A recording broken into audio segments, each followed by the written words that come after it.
Avec ou sans parure, avec Mehdi Touassi.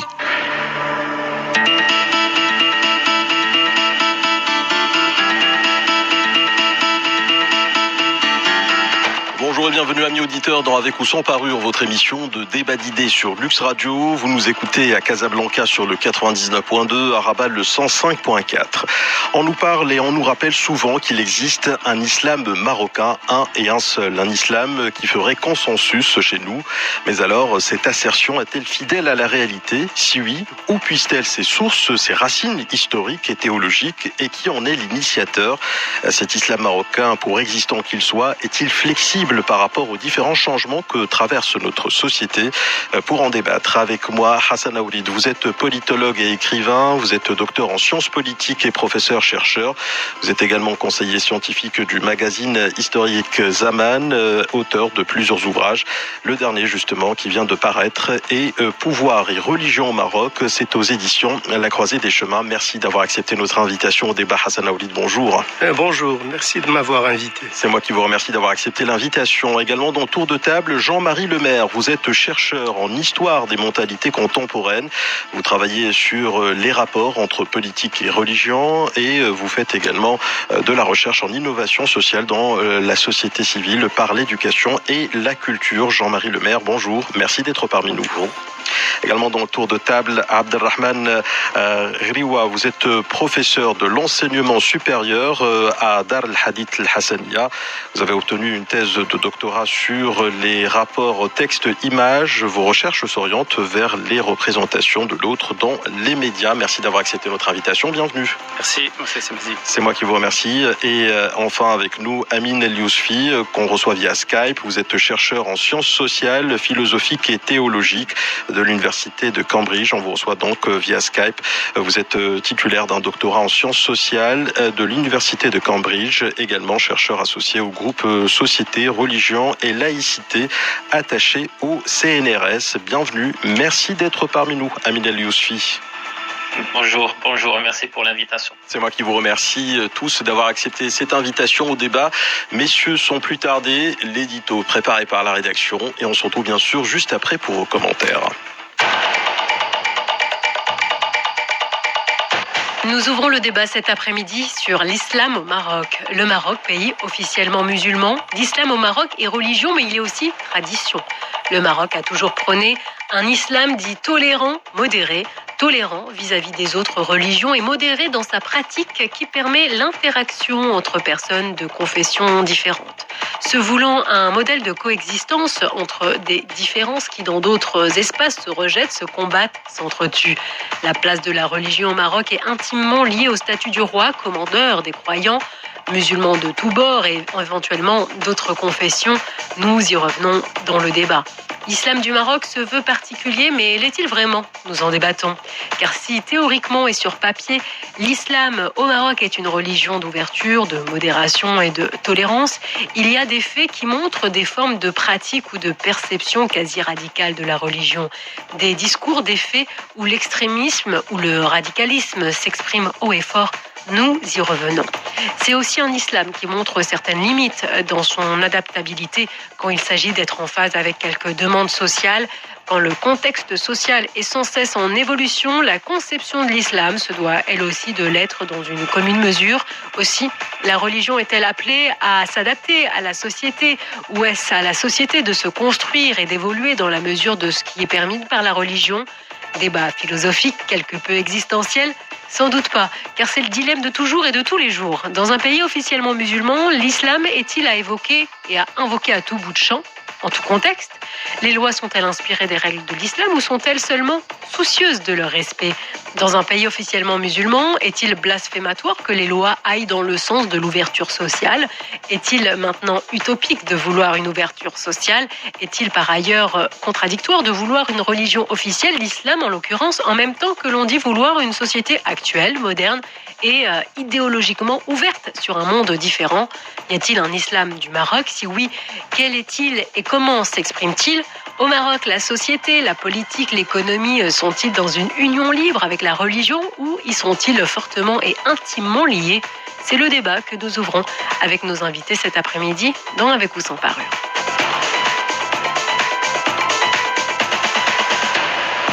Avec ou sans parure. le débat est ouvert. Amine Al-Yousfi, chercheur en sciences sociales qu'on reçoit via Skype depuis Cambridge.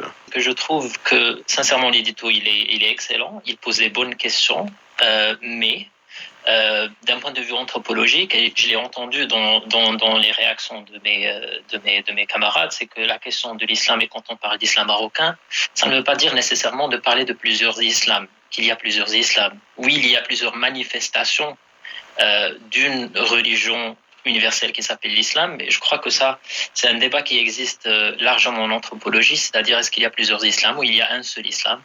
Et des personnes comme par exemple Talal Assad ou comme Sabah Mahmoud, des anthropologues, je vais dire de la dernière génération, parlent de ce qu'ils appellent une tradition discursive, c'est-à-dire que l'islam c'est une seule tradition.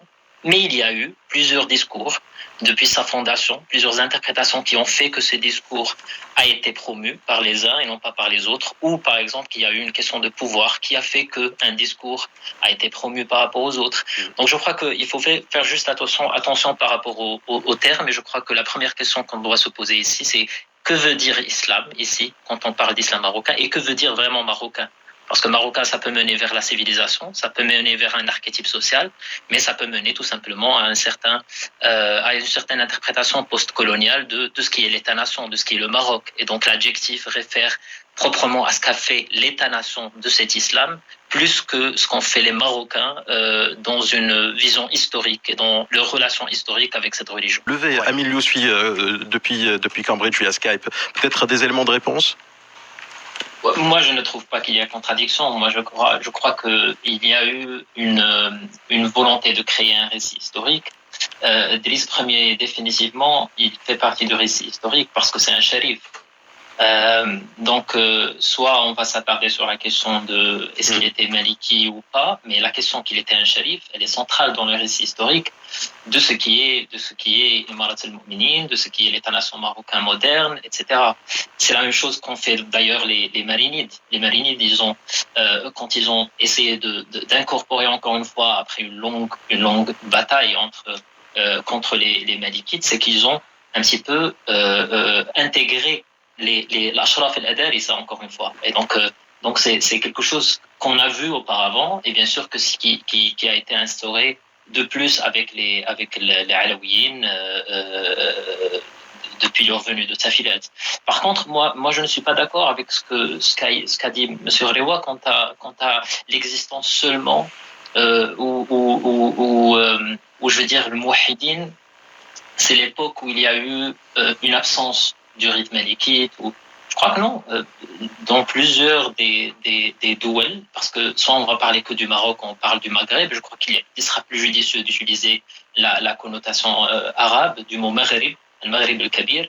Il y avait l'Ahnaf fi dawlat al-Aghaliba en Tunisie et en Algérie. Il y avait même Qira'at Hamza dans ces deux comtés. Il y a eu bien sûr Dawla Shi'iyya al-Abidiyyin, yani Dawla Shi'iyya al-Abidiyya en Tunisie aussi, et ça depuis la troisième année de l'Hégire. Et je crois que c'est ça ce qui est important, c'est pourquoi le malikite ou le malikisme, ou pourquoi les savants de cette région du monde ont vraiment choisi et ont confronté, parce qu'on a mentionné par exemple Abou Zayd al-Qarawani. Abou Zayd al-Qarawani à l'époque, il cachait ses livres du rite malikite vraiment au-dessus de ses vêtements pour aller apprendre et pour aller enseigner. Donc il y avait vraiment une volonté d'écraser les malikites dans la région. Et maintenant il y a des choses vraiment dans le madhab malikite, je crois qu'ils font partie et qu'on peut analyser anthropologiquement pourquoi ils ont été adoptés, pourquoi les savants marocains, tunisiens, algériens, et là j'utilise les mots modernes pour ne pas dire al-Maghrib al-Kabir, ont vraiment adopté ces principes parce qu'ils ont trouvé que c'est des principes qui peuvent vraiment avoir ou qui peuvent mener à un vivre commun. Bien sûr, il y a eu une certaine différence d'un centenaire à l'autre, mais il y a des principes, c'est-à-dire vraiment phares, la question de Masalih al-Mursala, la question de Mura'at al-Khilaf, la question de Sadd al-Dhara'i', la question de prendre en considération le urf. Je crois que ça, c'est des principes qui sont au soul del madhab et qui sont très importants à analyser. Et n'en parlons pas des qawa'id. Par exemple, l'imam al-Qarafi, il parle de 1200 qa'id, règles dans le madhab malikite qui permet une certaine diversité, une certaine adaptation par rapport au contexte. Et n'en parlons pas de la facilité qui existe par exemple dans le mu'amalat. Le madhab maliki, il est vraiment très strict concernant les ibadat, mais il est vraiment assez fluide concernant les mu'amalat. Et ça, c'est quelque chose qu'on voit dans plusieurs régions du monde où le madhab maliki a pris une certaine... Par exemple, quand on parle de choses qui viennent souvent, quand on parle de la question de l'héritage, etc., quand on parle de la fatwa d'Ibn Ardoun, la fatwa d'Ibn Ardoun, elle vient pas du ciel, c'est pas juste une innovation comme ça, non, c'est quelqu'un qui a voulu vraiment, de par les principes du madhab, essayer de trouver une solution par rapport aux femmes qu'il a vues dans sa région. Je crois que c'est des choses qu'on doit analyser anthropologiquement pour ne pas dire, en fin de compte, que c'est un madhab qui a été choisi seulement par l'État. Non, je crois que les savants musulmans et les savants au Maroc, les savants dans la région, ont vraiment choisi délibérément ce madhab parce qu'il allait permettre, et ils ont vu qu'il permet vraiment un certain vivre ensemble vis-à-vis de l'évolution de l'Andalous, vis-à-vis de la relation avec plusieurs religions dans la région. Je crois que c'est un point juste que je veux mettre en exergue. Ne m'en parlons pas bien sûr de madhab al-Junayd et de le madhab al-Ash'ari qu'on peut développer par la suite, mais je crois que c'est important d'analyser. Ouais, Amin Youssoui voulait réagir. On reçoit via Skype depuis Cambridge. En fait, non, je suis d'accord avec plusieurs choses qui ont été dites. Maintenant, quand on parle de l'État ou du rôle de l'État dans cette systématisation, moi sincèrement, je fais la différence historique, anthropologique encore une fois, avec la systématisation qui a été faite lors de la colonisation, c'est-à-dire lors de l'avènement ou lors de la conception d'un certain Maroc comme un État moderne, comme un État-nation moderne et une systématisation qui a été puisée avant, mais avec un rôle très dominant des ulama, c'est-à-dire les ashabul qalam ou ashabul sayf, c'est-à-dire ceux qui avaient le pouvoir de l'épée, le sultan par exemple, et ceux qui avaient le pouvoir de la plume, avaient plus ou moins ils ont été côte à côte. Parfois, les uns ont été plus forts que les autres par rapport à des circonstances historiques données, comme par exemple la révolte qui a été à Fès, où les shérifs locaux ont vraiment fait tomber le dernier sultan mérénide, ou dans d'autres circonstances. Mais la chose est qu'il y a vraiment une grande différence entre la systématisation d'un islam marocain qui a été faite, et disons-le, parce que c'est quelque chose qu'on ne dit pas souvent et généralement qu'on ne connaît pas, c'est que quand on parle aujourd'hui de Wizarat al-Awqaf, c'est-à-dire vraiment on parle de l'apparatus, de ce qui est, entre parenthèses, l'islam marocain, institutionnellement, ça c'est une création de l'IOT. C'est-à-dire c'est l'IOT, le premier dans l'histoire du Maroc, qui a centralisé les Awqaf. Ça n'a pas été un choix des ulama, ça n'a pas été un choix du sultan du Maroc.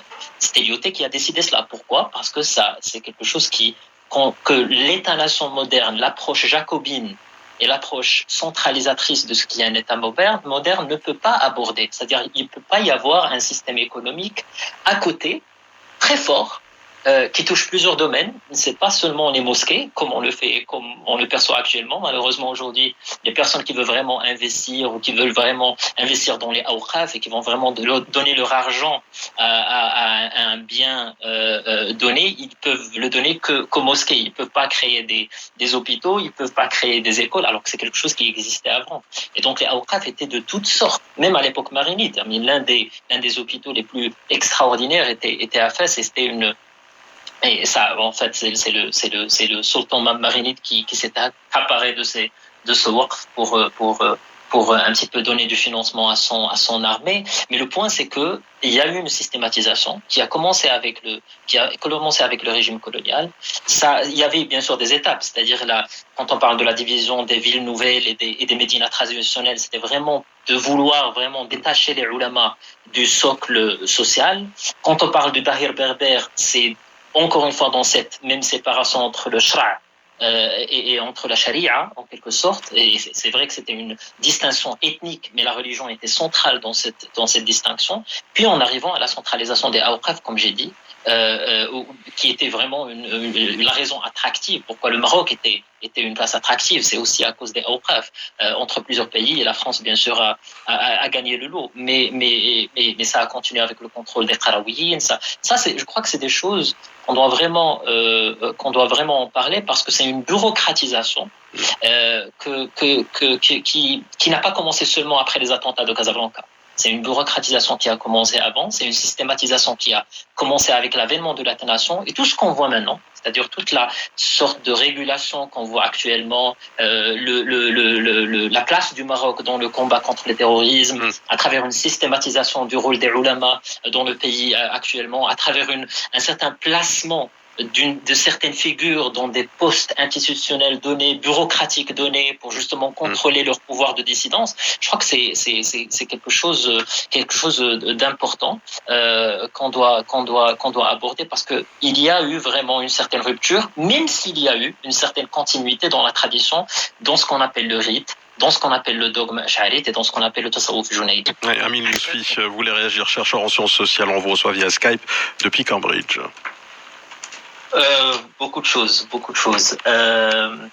D'abord, je commence par ce qu'a dit Hassan Aoulid à la fin. Certainement, moi je crois aussi que il y a une centralité, il y a une source, il y a une certaine manifestation d'un certain archétype social qui est vraiment en relation avec ce qu'est l'évolution du madhab maliki, l'héritage andalou, l'impact du madhab al-junayd comme un certain tasawwuf al-fuqaha qui permet justement, il est basé sur le Coran et la Sunna, voulant vraiment instaurer une certaine éthique dans la relation avec les autres, plus bien sûr un certain nourrissement de l'amour divin. Et puis le madhab ash'ari qui est cette relation entre l'aql et le naql, c'est central de ne pas faire le takfir dans le madhab ash'ari. C'est quelque chose que les ulama ash'ariya met en exergue vraiment. La yukaffaru ahadun min ahli al-qibla.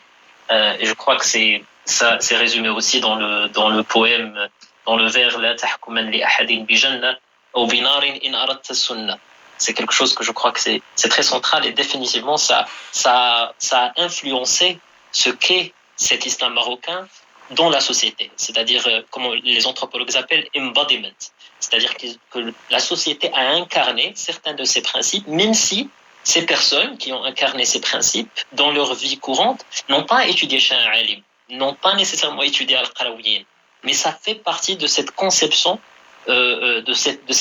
vraiment un archétype social qui fait que l'islam marocain est ancré dans la société marocaine. Par contre, ce que je veux dire sur la question de l'influence étrangère, et moi sincèrement, je ne vois pas de blanc et noir là-dessus. Moi, je crois que le régime marocain, le régime politique, a été dans plusieurs impasses historiques. Et ça, c'est quelque chose qui est clair. Je crois que l'époque qui a été mentionnée par Si Hassan est définitivement une époque très importante à analyser pour montrer cette impasse, c'est-à-dire l'impasse de contrer la gauche politiquement, mais en même temps de continuer à contrôler les ulama, de continuer à bureaucratiser, à réguler, de continuer à réguler par exemple le Qarawiyyin. Juste pour que je vous mette dans le bain, le Qarawiyyin n'a pas été par exemple sujet, je ne sais pas si c'est le mot correct à dire, elle n'a pas été contrôlée par le ministère de l'Éducation, elle a été contrôlée par le ministère de la Justice avant. Depuis 1918. Et c'est que dans l'époque de Hassan II que ça a été contrôlé par le ministère de l'Éducation. Donc il y a vraiment une certaine volonté de séculariser, mais en même temps une certaine d'utiliser l'islam pour contrer politiquement la gauche. Je crois que ce sont tous des impasses qu'on peut analyser historiquement par rapport à des points donnés dans l'histoire. On ne peut pas généraliser, mais je crois que c'est vraiment quelque chose qu'on peut analyser dans l'histoire. Par contre, ce que je veux dire, et c'est quelque chose de très important, c'est la question de l'influence étrangère. Moi, je vois vraiment que, comme j'ai dit auparavant, l'islam, c'est une tradition discursive. C'est-à-dire que c'est une seule tradition. Elle trouve ses sources dans le Coran et la Sunna. Mais par contre, il y a des discours historiques qui ont évolué. D'où le malikisme, par exemple, dans les madahib, d'où le ash'arisme, etc., etc. Maintenant, l'orthodoxie qui va être installée dans un lieu donné, elle est vraiment liée de plusieurs angles, si on la voit de plusieurs angles, à la question du pouvoir. Et le wahhabisme, dans les années que vous avez mentionnées, les années 80, mais surtout 90, 2000, où vous avez vu cette influence sur les jeunes, par exemple, c'était vraiment une question de pouvoir. C'est-à-dire, il y avait vraiment la question de l'argent. Il y avait un pouvoir de production, un pouvoir de publication, un pouvoir de promulguer un certain discours dans les chaînes de télé, par exemple, qui ont été très influentes. Et c'est pour ça que je veux mettre en exergue un point très important. C'est que l'absence des ulama à cette époque, parce qu'il y avait une certaine régulation, moi je crois que c'était la chose qui a influencé et qui a fait que les jeunes n'avaient pas une certaine résistance à cela. C'est ce qu'appellent les sociologues l'individualisation. C'est-à-dire que le jeune musulman à l'époque, pour trouver une réponse aux questions qu'il a, il va chercher sur Internet ou il va regarder la télé pour trouver une fatwa, comme il les appelle Cheikh al-Bouchikhi. Il les appelle al-fada'iyoun, al-kainat al-fada'iyya. Les chiours qui sont dans les chaînes internationales et qui donnent des fatwas en dehors du contexte marocain, qui ne connaissent rien du contexte marocain, qui ne connaissent rien des usul dont on a parlé, qui sont en relation avec le madhab malikite, qui sont incarnés par les Marocains eux-mêmes, même s'ils ne savent pas qu'ils sont malikites, même s'ils ne se présentent pas comme malikites, mais ils incarnent ces usul qui sont dans le madhab.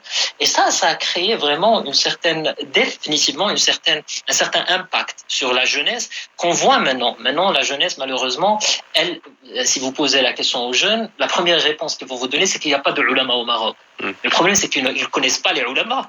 Le problème, c'est qu'il y a une certaine rupture. Les mosquées, ils ferment après chaque prière. Ça, c'est incroyable. Que la mosquée ferme avec chaque prière, mais en même temps, on ne veut pas que l'enfant se radicalise. Est-ce que vous êtes en train de nous dire, Amin Yousfi, que finalement, on est face à une société qui se sécularise, on est face à un champ politique qui aussi se modernise et que finalement, on est en train de perdre un petit peu ce socle religieux qui a toujours accompagné le fil de l'histoire du Maroc. Est-ce que c'est un peu ça le point ?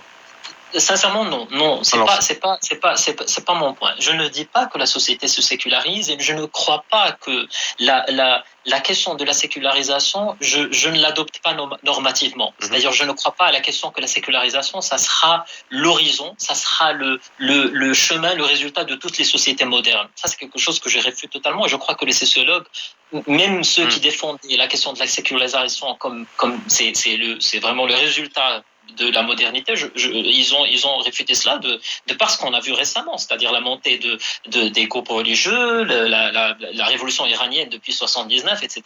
Maintenant, ce que je veux dire par là, c'est que la présence des ulama, le rôle que doivent jouer les ulama, je crois que c'est très important. Je crois que on doit recréer la relation entre les ulama et les jeunes au Maroc. Le rôle que jouaient les madrasas avant était très important. Le rôle d'avoir un mentor, d'avoir un cheikh auquel on se réfère, non pas seulement par rapport aux données, aux informations, mais par rapport à une certaine éthique. C'est vraiment ce que la mère de Imam Malik a fait quand elle a envoyé à Rabi'a, son cheikh, elle lui a dit, tu prends de lui l'éthique avant le ilm. Ça, c'est malheureusement quelque chose qu'on a tendance à oublier et que actuellement on veut que les jeunes ne se radicalisent pas, mais en même temps la seule source qu'ils ont c'est Internet. Non, on doit ouvrir les champs. On va vraiment ouvrir les champs aux ulama pour jouer le rôle qu'ils jouaient auparavant. Aussi, je veux juste mettre un petit point, ça sera le dernier. C'est aussi le rôle de l'école là-dessus, le rôle de l'éducation. Malheureusement, puisqu'on a un système, et ça c'est un problème dans le monde entier, y compris dans mon université à Cambridge, je le dis, et c'est quelque chose c'est une critique que je donne au système éducatif dans le monde actuellement, qui est un système éducatif, bien sûr, moderne et en contradiction avec le système éducatif pré-moderne. C'est que l'enfant, quand on le voit à l'école, ça c'est quelque chose qu'on peut vraiment voir dans nos discussions familiales au Maroc, on parle de l'institution. Je l'envoie à cette école, je l'envoie à l'école publique ou à l'école, je sais pas, privée ou française. Mais le problème, c'est qu'on ne parle pas des personnes. L'éducation très moderne, elle était focalisée sur la personne. Tu vas chez la personne et la personne, elle va te former. Elle va elle va répondre bien sûr à tes questions qui ont relation avec les informations, avec les données que ce soit par rapport à n'importe quelle science, mais aussi elle va te donner l'éthique. Elle va te donner l'akhlaq, elle va te former en tant qu'homme pour être un bon citoyen dans la société. Et ça, c'est quelque chose malheureusement que l'école ne joue pas. L'école joue malheureusement principalement un rôle de ta'lim actuellement, plus qu'un rôle de tarbiya. Et c'est pour ça que je crois que analyser la question de la radicalisation ou la question du rôle des ulama, on doit le voir de tous ces angles pour enfin voir comment on peut les résoudre. Et je crois que c'est très compliqué pour les résoudre. Merci également à Amin Al-Yousfi, chercheur en sciences sociales, philosophiques et théologiques à l'université de Cambridge, qu'on a reçu via Skype. Merci donc à nos invités. Tout de suite, place aux après-midi. Tentation, c'est jusqu'à 18h. Les Nuits Magiques, c'est de 20h à minuit en compagnie de Karim Alain Boucher. Excellent après-midi à toutes et à tous. Je vous retrouve demain pour un autre débat.